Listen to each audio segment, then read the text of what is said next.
नमो भगवते वासुदेवाय।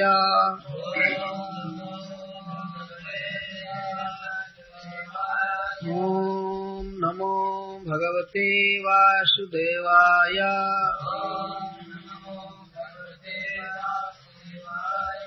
ॐ नमो भगवते वासुदेवाय।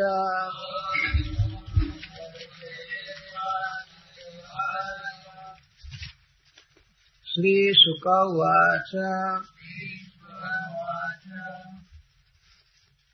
अथ ब्रह्मात्मजैर्देवैः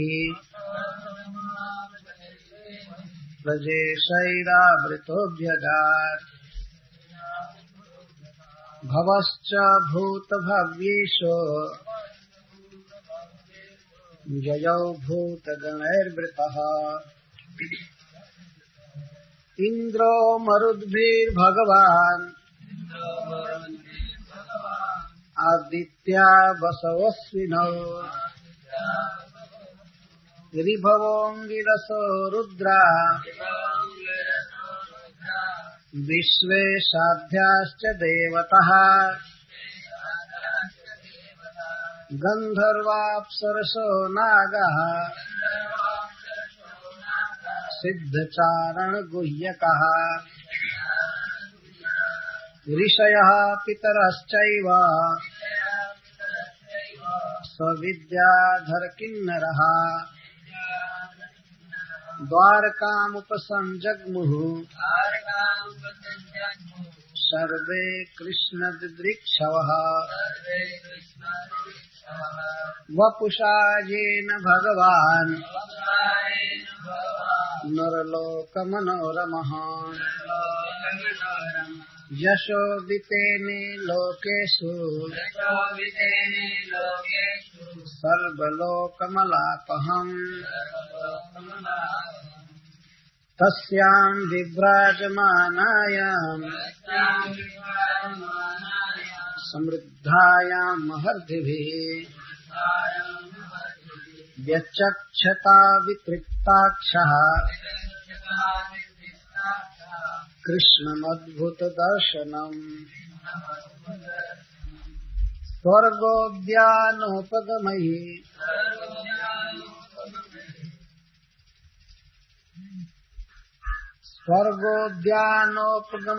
माल्यैः छादयन्तो यदुत्तमम् गिरिभिः चित्रपदार्थाभिः तुष्टुवुर्जगदीश्वरम् न ताश्मते नाथ पदारविन्दम्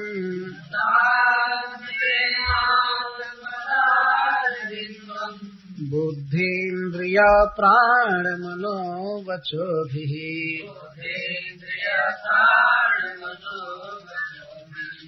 यच्चिन्त्यतेऽन्तर्हृदि भावयुक्तैः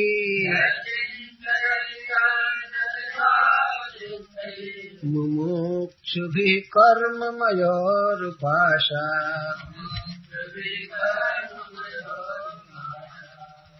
त्वं मायया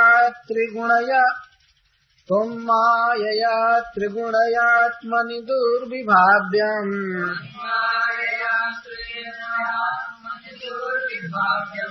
व्यक्तं सृजस्यवसि लुम्पसि तद्गुणस्थः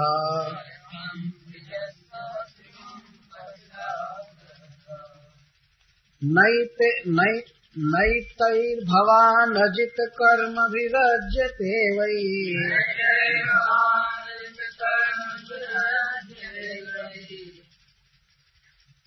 जत्वे सुखे व्यवहितेऽभिरतो न वद्यः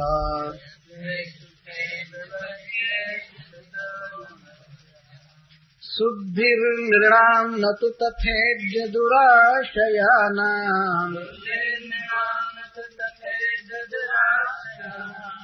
विद्याश्रुताध्ययन दान तपः क्रियाभिः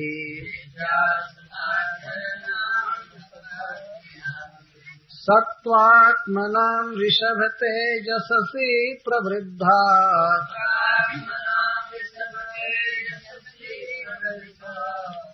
श्रद्धया श्रवणसंभृतया यथा स्यात्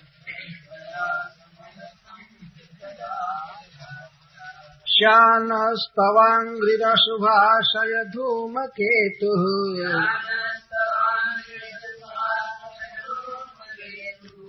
क्षेमाय यो मुनिभिरार्द्रहृदो ह्यमानः यः सात्वतैः समविभूतययात्मवद्भिः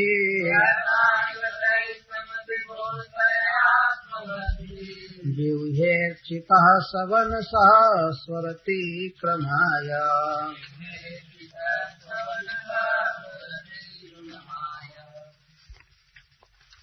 यच्चिन्त्यते प्रयतपाणिभिरध्वराग्नौ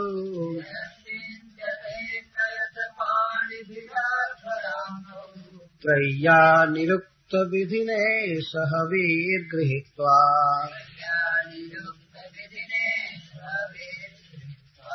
अध्यात्मयोग उत योगिभिरात्ममाया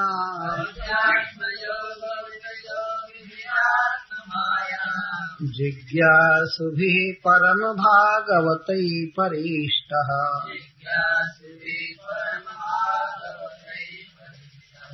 पर्युष्टया तव विभो वनमालयेयम्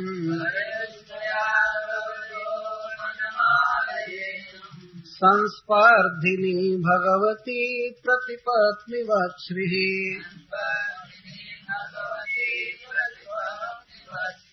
यशु प्रणीतममुयार्हरणमादगन्नो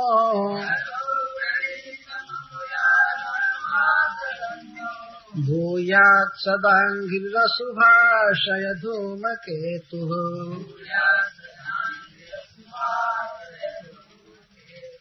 केतुस्त्रिविक्रमयुतस्त्रिपतत्पताको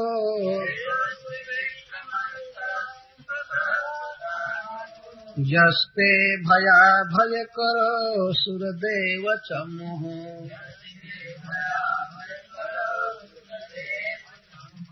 स्वर्गाय साधु सुखले स्वितराय भूमा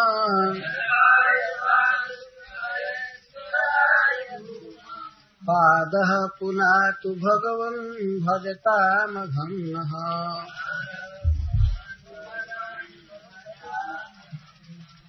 नस्योतगा वैव यस्य वशे भवन्ति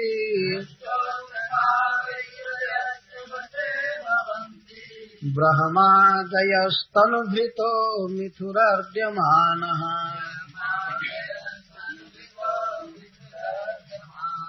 कालस्यते प्रकृतिपूरुषया परस्य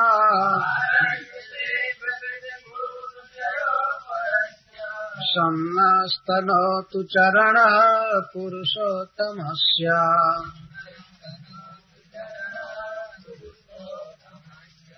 अस्यासि हेतुरुदय स्थिति संयमाना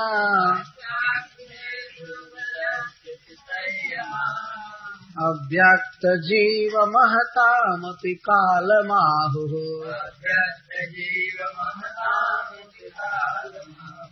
सोऽयं तृणाभिरखिलापचये प्रवृत्तः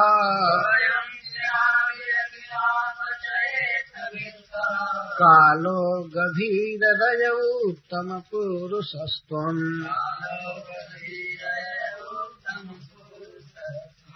त्वत्तः पुमान् समधिगम्य जयास्य वीर्य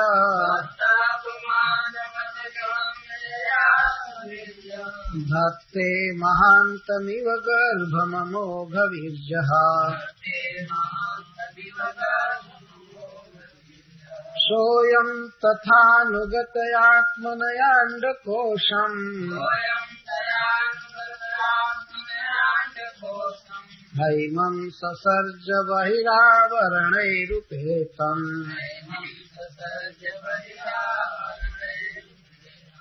तत्तास्तु सश्च जगतश्च भवानधीशो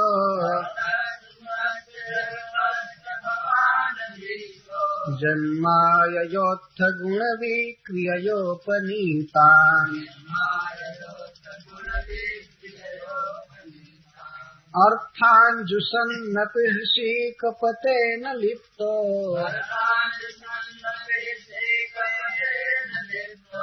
येन्ये स्वतः परिहितादपि बिभ्यति स्म।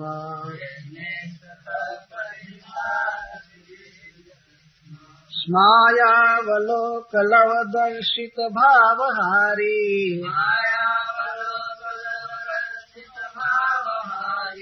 भ्रूमण्डलप्रहितसौरतमन्त्रशौण्डैः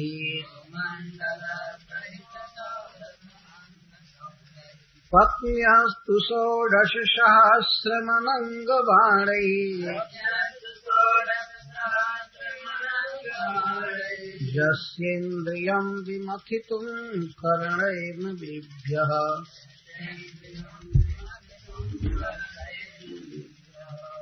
दिव्यास्तवामृतकथोद्वहास्त्रिलोक्यः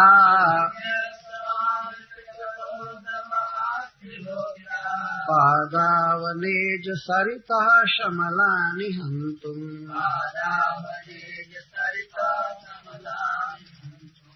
आनुश्रवं श्रुतिभिरङ्घ्रिजमङ्गसङ्गैः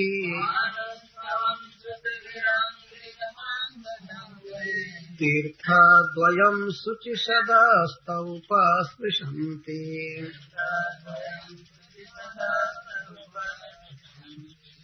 बादरायणीर्वाच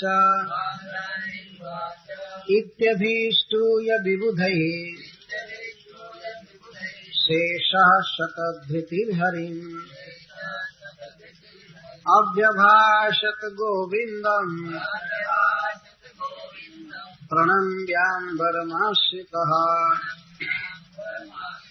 ब्रह्मोवाच भूमेर्भारावताराय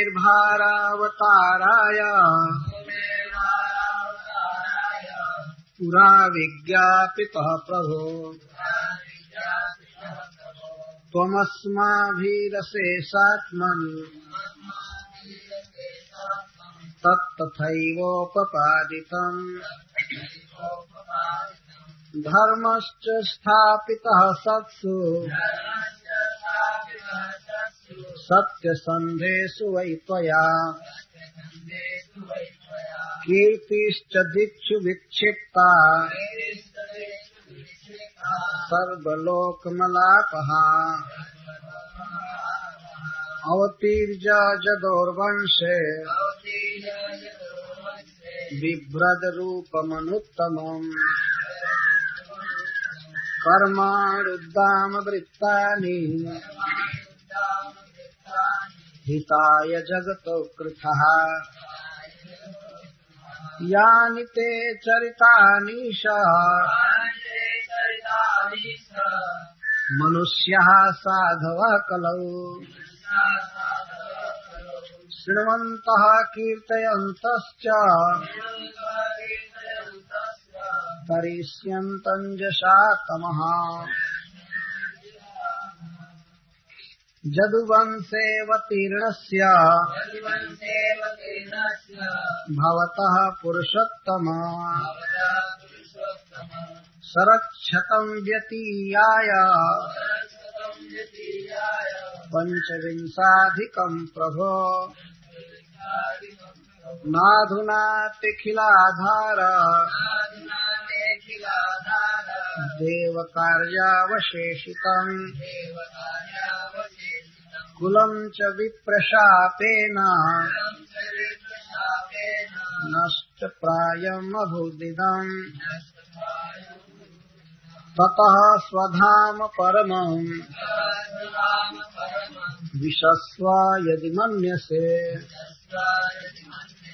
सलोकान् लोकपालान्नः पाहि वैकुण्ठ किङ्करान्।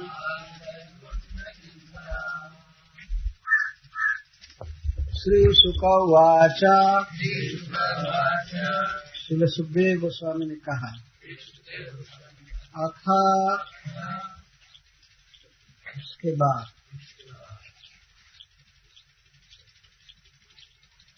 नारद जी द्वारा द्वारका में वसुदेव जी को उपदेश करने के पश्चात ब्रह्मा,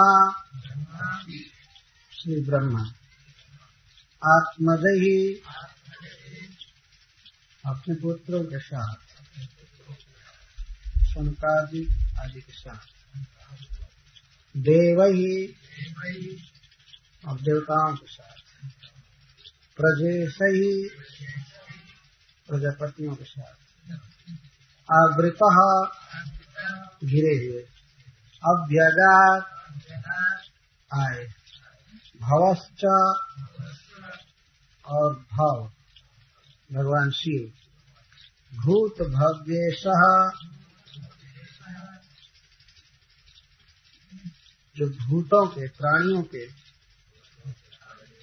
भव्य के दाता हैं, कल्याण के दाता हैं, जयौ गए, भूत गण ही भूत समुदायों के द्वारा, वृतः गिरे हुए, इंद्र इंद्र, मरुद्भि मरुद गणों से घिरे हुए, भगवान परम तेजस्वी, आदित्य अदिति के पुत्र, वशव वसुगण, अश्विनौ दोनों अश्विनी कुमार, ऋभव ऋभु नामक देवता, अंगिरस अंगिरा गोत्र में उत्पन्न हुए देवता, रुद्र रुद्रगण, विश्वे विश्व देवता, साध्य साध्यगण, च और देवता देवता, गंधर्वाप्सरसः गंधर्व अप्सराएं, नागः नाग समूह, सिद्धचारण गुह्यकः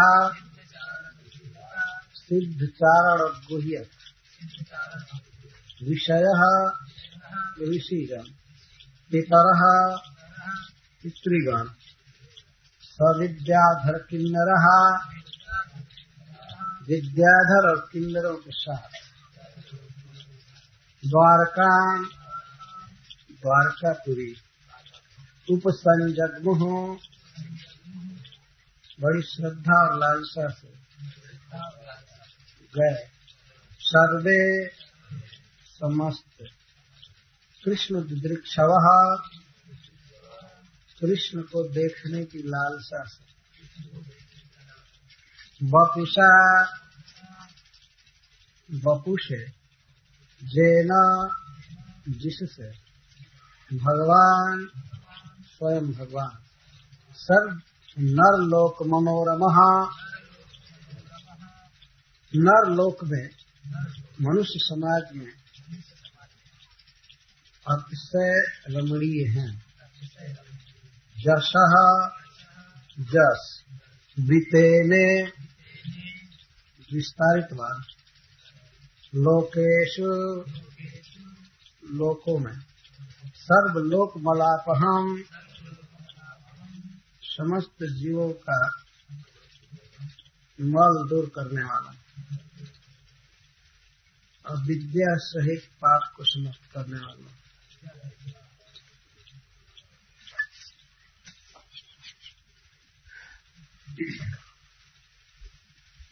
गत वर्ष यहाँ पर कथा हुई थी, नारद जी द्वारका में आए और वसुदेव जी को उन्होंने 9 जोगेश्वरों का संवाद सुनाया। इसके बाद सुखदेव गोस्वामी यहाँ कथा प्रारंभ कर रहे हैं।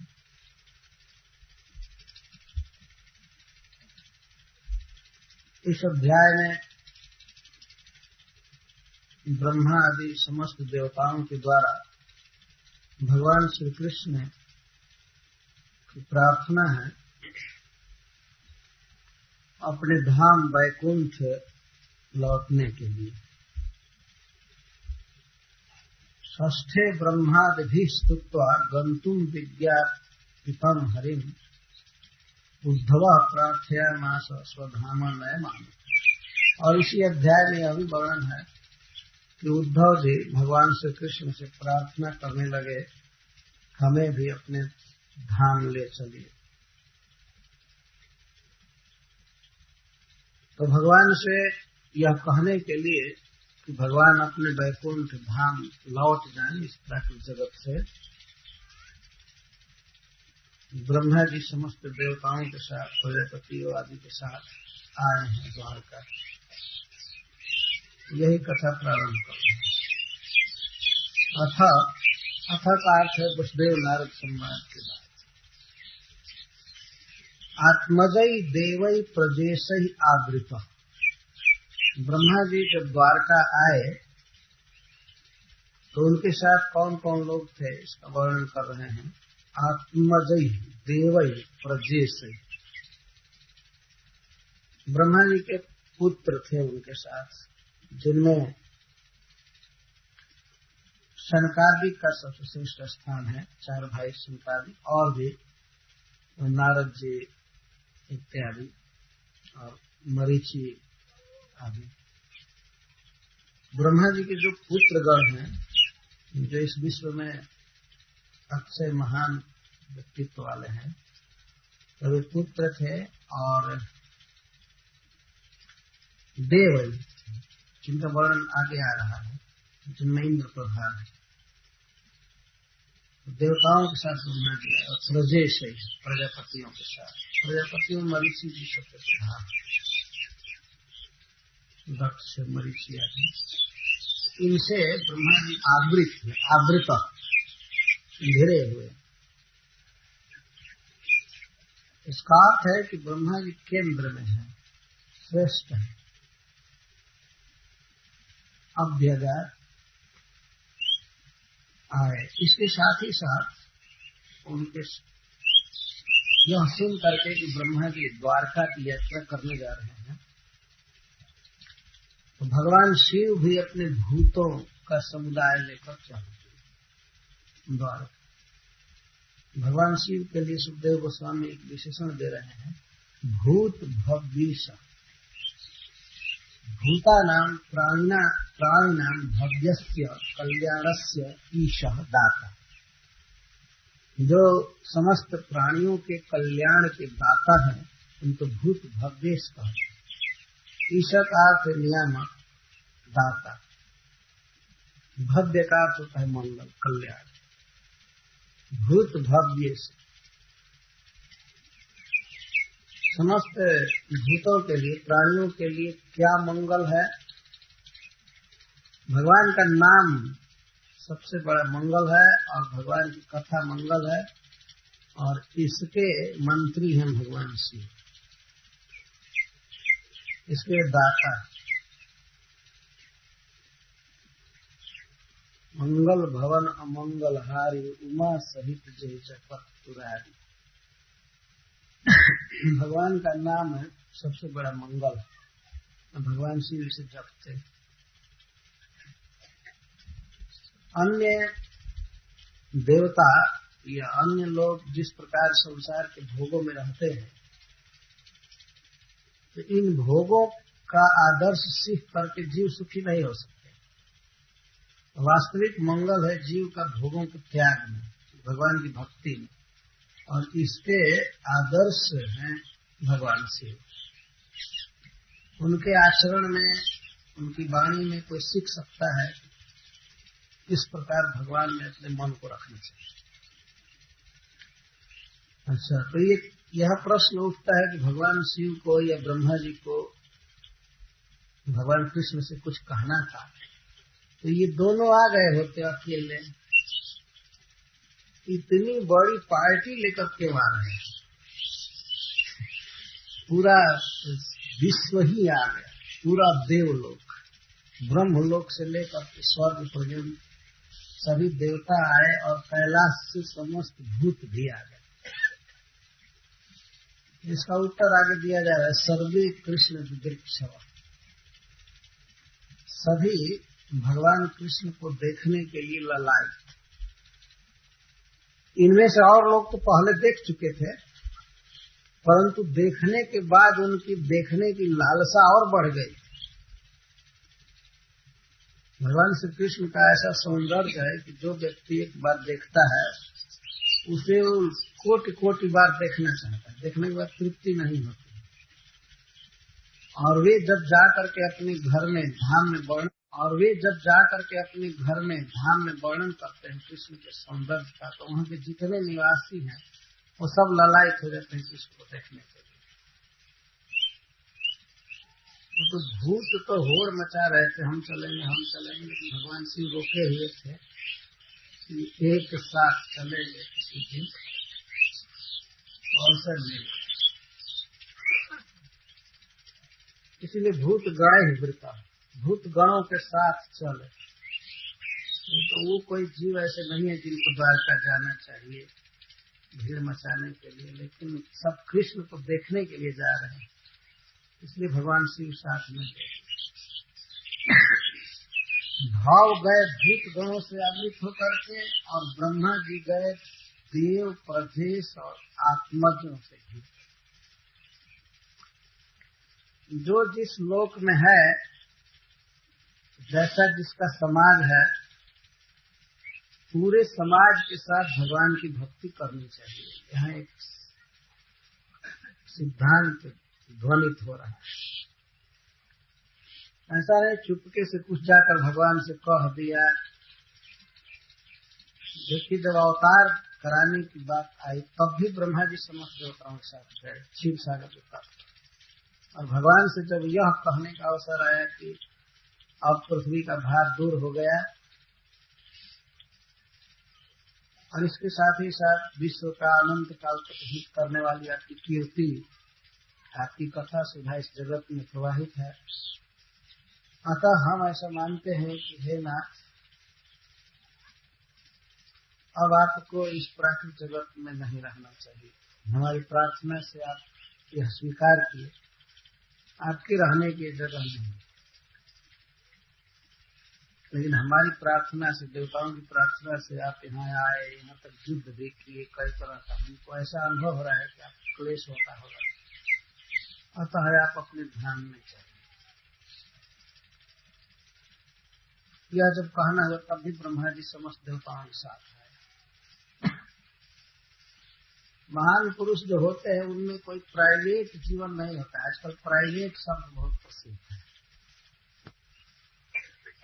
और ज्यादातर साधुओं में देखा जाता है कि लोक मान्यता के अनुसार और किसी समुदाय की धारणा के अनुसार जब यह मान लेते हैं कि पहुंचा हुआ साधु है, सिद्ध है, तो वो अब अकेले रहना चालू करता है, और अकेले यह कह करके कि हमें डिस्टर्ब होता है, लोक विक्षेप होता है, और वास्तविक उसका डिस्टर्बेंस यह है कि उसको सोने में बाधा होती है और लोगों के साथ रहने में,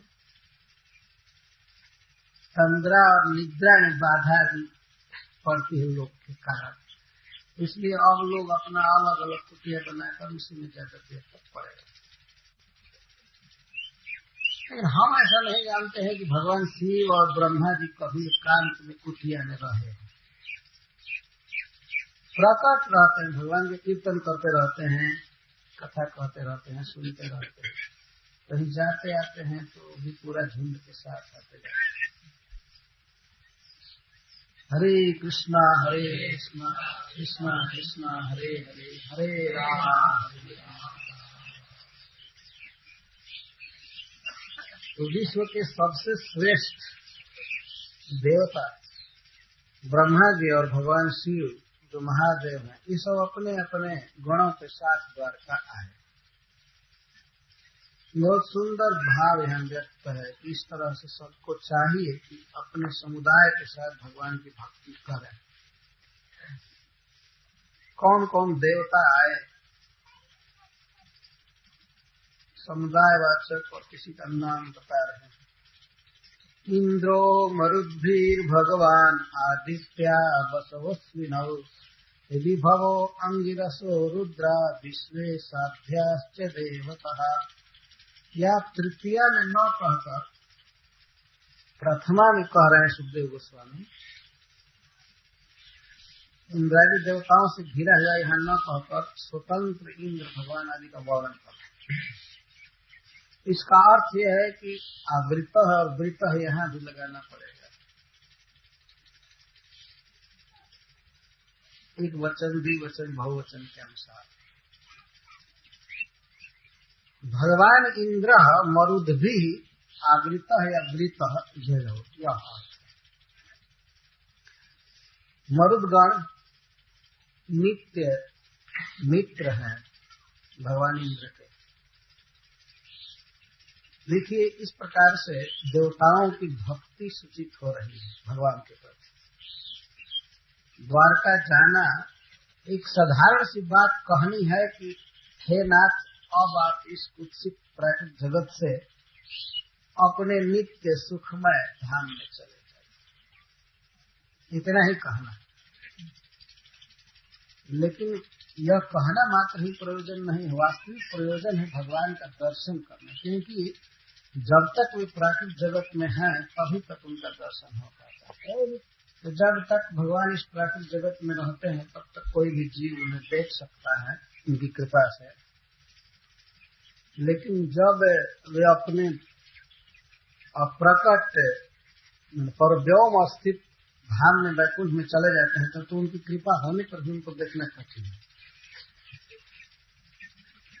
जब आएंगे अवतार लेंगे तब ना।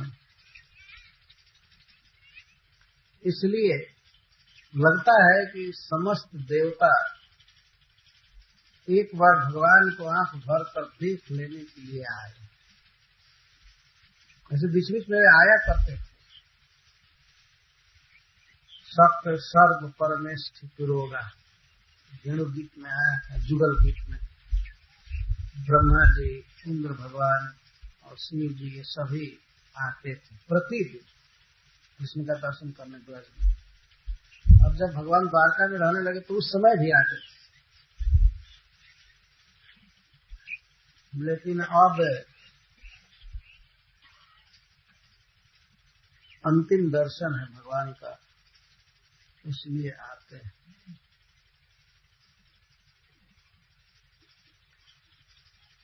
देखो रे सखी लोचन भरी भरी फेर नहीं राम जी जनकपुर आई।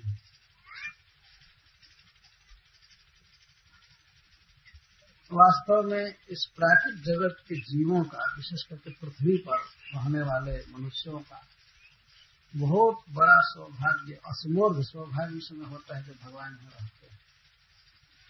उनका दर्शन करना, उनकी वाणी सुनना सब सुलभ होता है।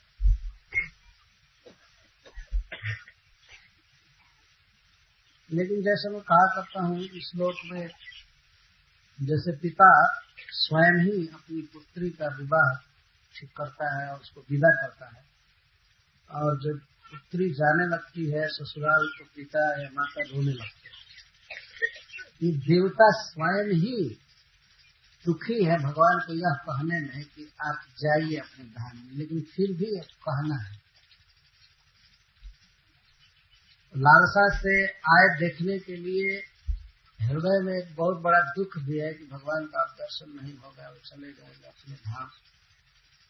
लेकिन इसके साथ ही अब कहना है ही, भगवान को भेजना है, विदा देना है।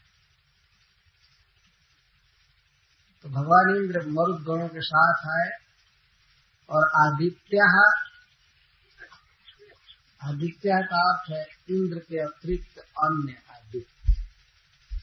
इंद्र तो उसमें है ही, ये भी एक आदित्य है। और भी माता आदित्य के जो पुत्र गण है सब आए। वसव 8 वसु, अश्विनौ अश्विनी कुमार, ये लोग आए तो अपने अपने दलों के साथ आए। ब्रह्मा जी के साथ सारा दल है, उस दल में कई अवान्तर दल।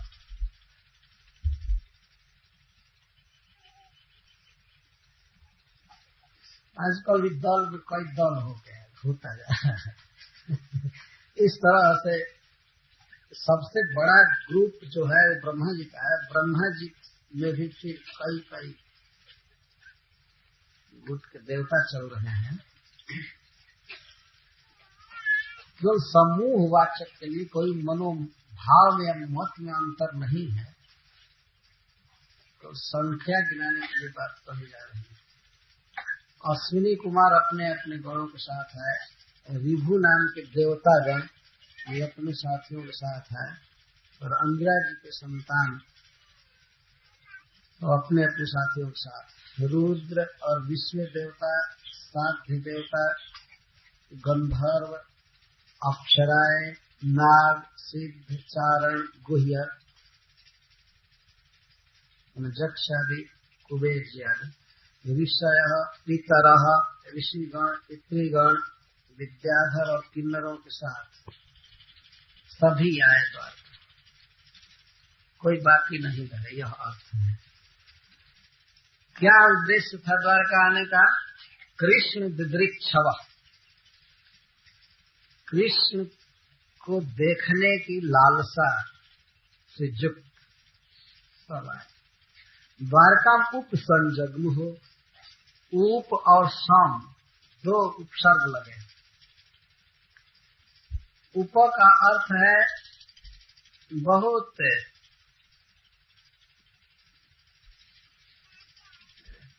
साज-बाज के साथ भगवान की कीर्ति गाते हुए आए। जो आ रहे थे वो गाते ही आ रहे थे, और सम का अर्थ है सम्यक श्रद्धा। भगवान के धाम में जाना चाहिए तो बहुत बड़ा सौभाग्य मान करके ये दुर्लभ अवसर हमें मिला है। ऐसा नहीं कि जैसे सब जगह घूम आते रहते हैं वैसे ही धाम में भी जैसे तैसे रह लिया, जाकर चोरी करके आए। किसी का कुछ चुराया, किसी का कुछ चुराया, बस तीर्थ यात्रा हो।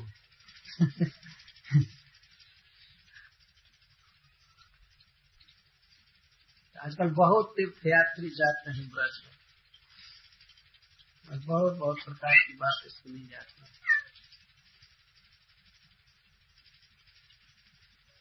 लेकिन यहाँ ऊप और सम बहुत सतर्कता और श्रद्धा के साथ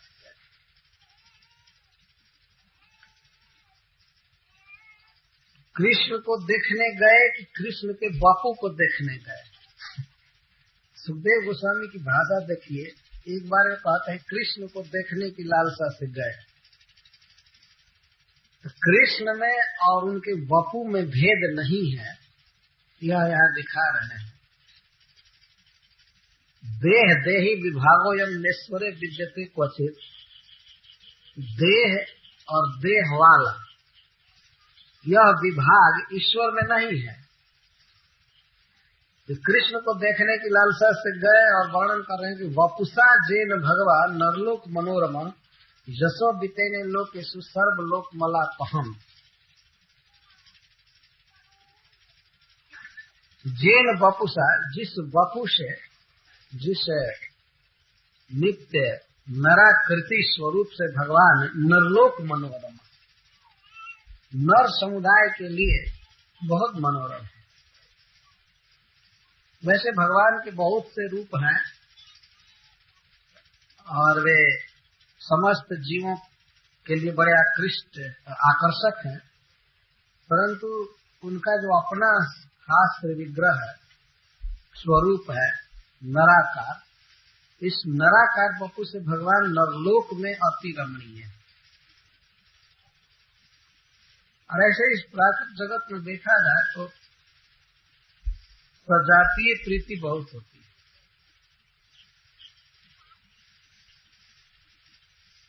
सजातीय प्रीति का मतलब यह है कि जैसे पशु पशु से प्रेम करते हैं, मनुष्य मनुष्य से प्रेम करते हैं, पक्षी पक्षी से प्रेम करते हैं। तो मनुष्य किससे प्रेम करेंगे? मान लीजिए भगवान से प्रेम करना हो तो भगवान का जो नराकार स्वरूप है उसी से मनुष्य प्रेम करेंगे अधिक। इसलिए यहाँ कहा जा रहा है जेन वपुषा भगवान नरलोक मनोरमा, जिस वपु से, जिस नराकार श्री विग्रह से भगवान नरलोक में, मनुष्य लोक में अतिशय मनोरम, मन में रम जाते, मन जिन में रम जाता। और जसो बीते ने लोक, जिस शरीर से वे मनोरम होकर के और इस लोक में अपने जस का विस्तार किए हैं, जो यश, जो कीर्ति समस्त जीवों के अविद्या सहित पाप को नष्ट कर देती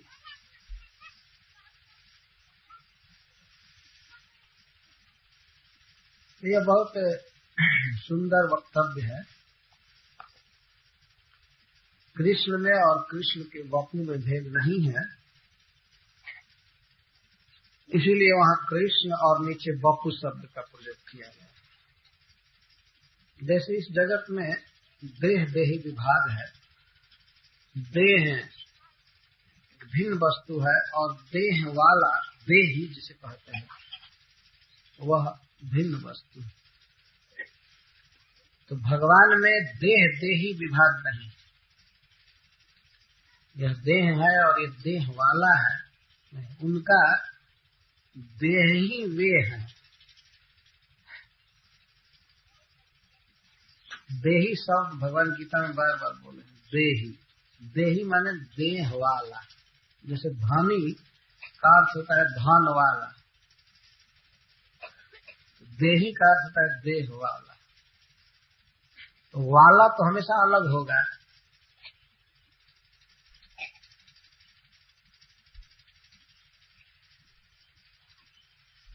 इसको समझना बहुत आवश्यक है वैष्णवों के लिए। तो श्रीमद् भागवतम में जहाँ कहाँ इसका बड़ा सुंदर संकेत है, कृष्ण और वपु। वपु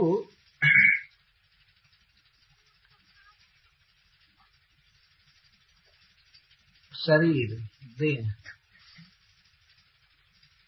लेकिन वास्तव में इस मनुष्य लोक में भगवान का भी जब वर्णन किया जाएगा तो मनुष्य की भाषा में उसे बोलना पड़ेगा। समस्त प्राणियों की भाषा से भगवान की भाषा भिन्न है। यहाँ तक कि देव लोक में भी वो भाषा लोग नहीं जानते हैं जो भाषा भगवान बोलते रहते हैं। इसी जगत में देखिए चिड़िया की भाषा अलग है ना, मनुष्यों का उससे कोई मेल नहीं, लेकिन वे अपना काम चला लेते हैं। पक्षी अपना काम चला लेते हैं, जो भी चेचा बोल कर तो उतने से उनका काम चल जाता है। मनुष्य तो अनेक प्रकार के विद्यालय खोले हैं, कंप्यूटर सीख रहे हैं, क्या क्या पढ़ रहे हैं, पत्र लिख रहे हैं, भाषण कर रहे हैं, प्रचार कर रहे हैं, तब जाकर के काम चलता है। लेकिन कुछ ऐसे प्राणी हैं जो बिना बोले काम चला लेते हैं, जैसे पशु बहुत कम बोलते हैं, लगभग नहीं बोलना ही कह सकते। सवेरे से शाम तक वे बहुत कम बोलते हैं, है ना। पशु झगड़ा करते समय भी गाली गलौज करके नहीं झगड़ा करते, लड़ लेते हैं लेकिन चुपचाप।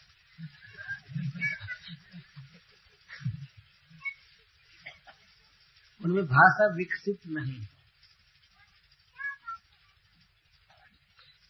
मनुष्यों में भी कुछ लोग तो जो सोचते हैं कि हम बहुत आगे बढ़ गए, वो भी मौनी हो जाते हैं।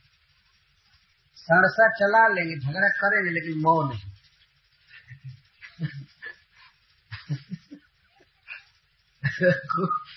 मैं देखा हूँ मौनी का झगड़ा करते हुए, आंख लाल हो जाती है, नाक से बोलते हैं, कुछ जीभ से नहीं बोलते हैं, और खून खराबी होकर थाना पर पहुंच गए। मौनी रिपोर्ट करने लगे थानेदार, तब भी अब मौन नहीं, केवल अब लिख रहे हैं।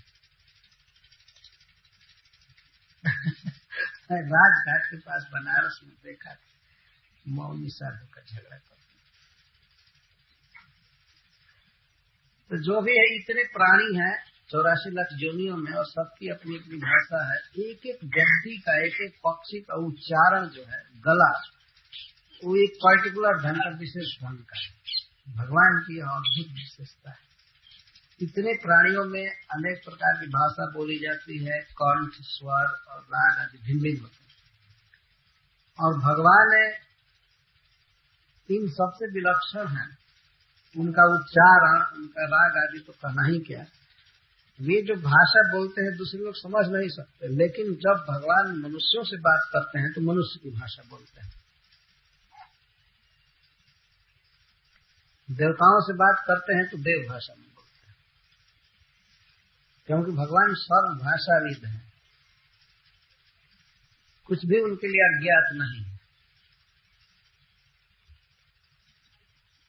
तो विशेष करके जब भगवान मनुष्य समाज को अपने बारे में ज्ञान देना चाहते हैं, अपनी ओर आकृष्ट करना चाहते हैं, तो वे अपना जो नित्य नराकृति स्वरूप है उसी को प्रकट करते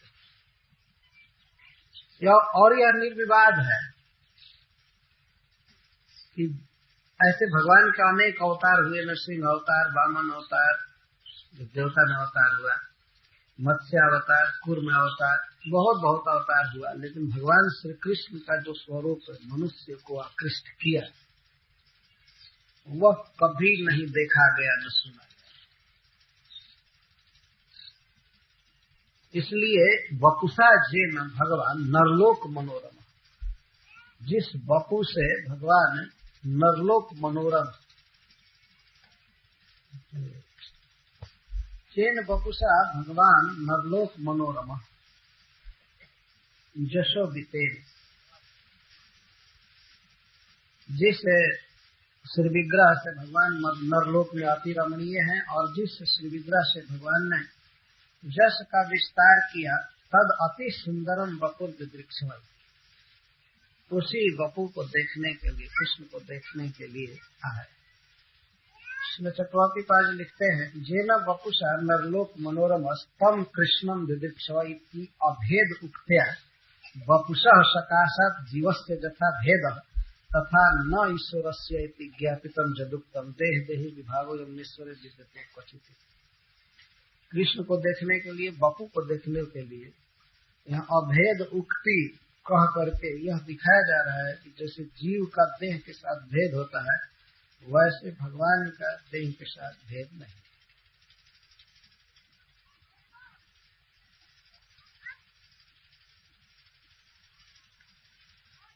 और जेन वपुषा नरलोक मनोरम और जेन वपुषा जसः बितेन, बितनुते, बितनुते है कि बितेन, बितेन और बितनुते भी पाठ भेद है, क्योंकि एक ही बार जस का विस्तार नहीं किए हैं, बारंबार करते रहे। जसो बितनुते लोके सर्वलोक मनाते।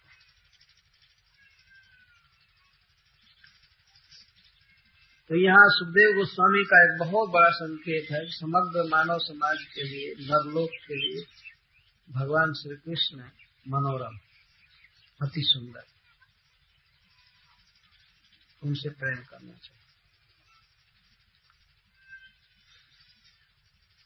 देवतागण आ रहे हैं दर्शन करने के लिए, क्योंकि भगवान का यह स्वरूप है, नराकार जो स्वरूप है वह देवलोक में नहीं रहता।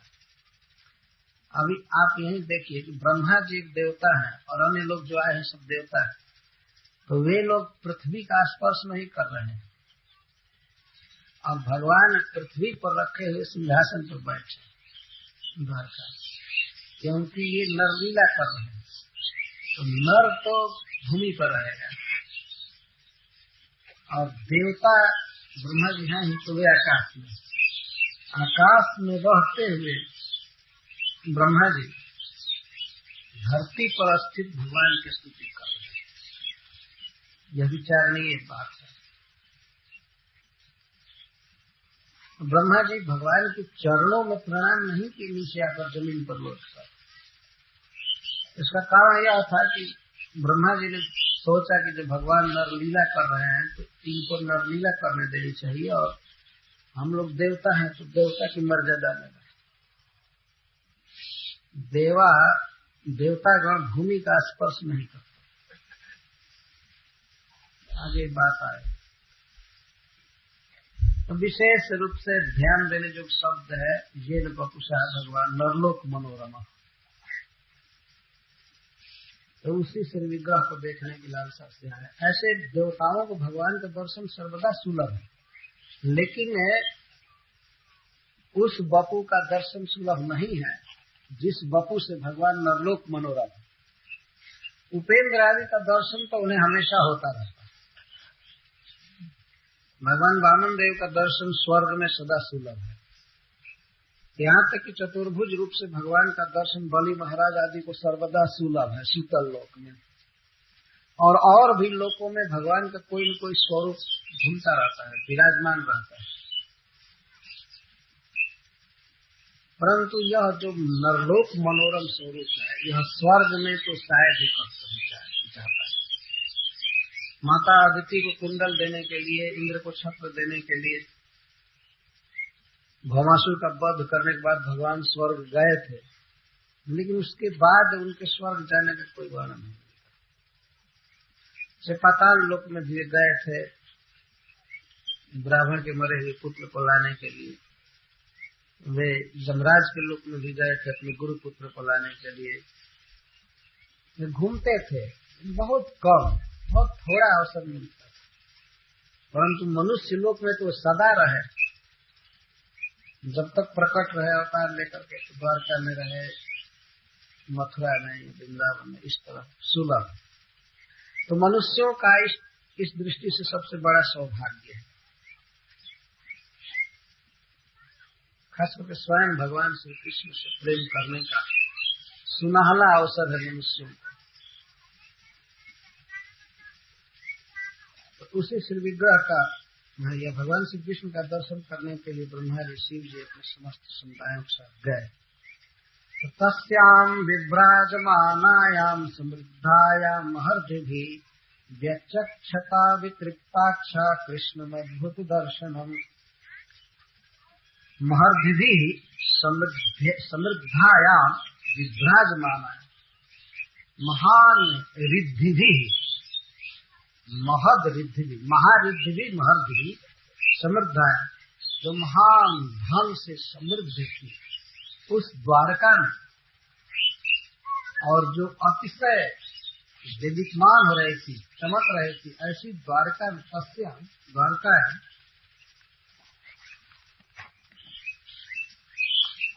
अद्भुत दर्शनम कृष्णम अवितृप्ताक्षा व्यचक्षता। उस परम समृद्ध द्वारका में वे सब गए और भगवान श्री कृष्ण का दर्शन किए, उनको देख। व्यचक्षता, वि अचक्षता, विशेषण अचक्षता, देख। इसका अर्थ है कि विस्तारित नेत्रों से समस्त देवता या भूत सब भगवान को देखने लगे। कथम भूतम कृष्णम अद्भुत दर्शनम कृष्णम। दर्शन का अर्थ है दृश्यता इति दर्शनम, श्री विग्रहो जस्यता। यह दर्शन का अर्थ है श्री विग्रह। दृश्यते इति दर्शनम, जो दिखे उसको दर्शन कहो। श्री विग्रह, जिनका श्री विग्रह अद्भुत है, ऐसे कृष्ण को देखने के लिए। अद्भुत का क्या अर्थ है? अद्भुत का अर्थ अलौकिक। यहाँ अलौकिक का अर्थ है केवल पृथ्वी के लिए अलौकिक नहीं, भगवान ब्रह्मा जी के लिए, शिव जी के लिए भी वह रूप अद्भुत था। अद्भुत का अर्थ यह है कि सबसे विलक्षण, सबसे अधिक सुंदर। विस्मापनम सौभगर्भे परम पदम भूषण भूषणांगम। उद्धव जी ने कहा है कि भगवान श्री कृष्ण का वह रूप है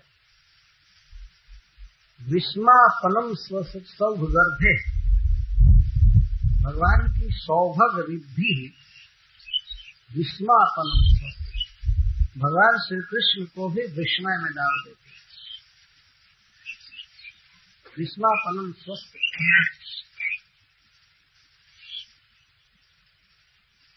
भगवान श्री कृष्ण भी कभी कभी विस्मय में पड़ जाते हैं कि मैं इतना सुंदर कैसे।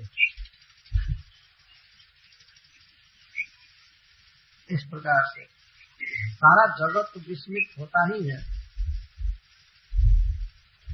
अद्भुत मानता है। जब चित्त में उल्लास होता है तो इसको भी अद्भुत कहता है। चित्त सुखी हो जाता है देख कर। तो ब्रह्मा शिवादि देवताओं के लिए तो परम सुखमय था ही, स्वयं भगवान श्री कृष्ण को भी वह मुग्ध करता है रूप, और उनके अन्य स्वरूपों को खींच ले अपनी ओर, इसमें तो कहना ही। इसलिए अद्भुत दर्शन सुखदेव गोस्वामी के शब्द हैं कि अद्भुत श्री विग्रह कृष्ण को देखने लगे तो क्या देख करके पेट भर गया, इन्हें आंखें तृप्त हो गई? नहीं, अवितृप्त अक्षा, अवितृप्तानि अक्षिणी जेषाम तथा भूता। वे देखे भगवान श्री कृष्ण को, लेकिन आंखें तृप्त नहीं। देखिए आंखों की गलती। जब इनको आहार दिया गया, भगवान का रूप देखने के लिए तरस रहे थे, जब दिया गया दर्शन तो अब तो तृप्त हो जाना चाहिए ना, लेकिन ये लालची नेत्र मानते नहीं है। भगवान को देखने के बाद और देखने की लालसा पड़ेगा। व्यचक्ष तो देखते थे, सोचते थे अब आंखें तृप्त हो जाएंगी, लेकिन लास्ट तक देखते रहे पर आंखें ज्यों की त्यों अतृप्त रहे, बल्कि देखने के बाद और अधिक प्यास बढ़ गए थे।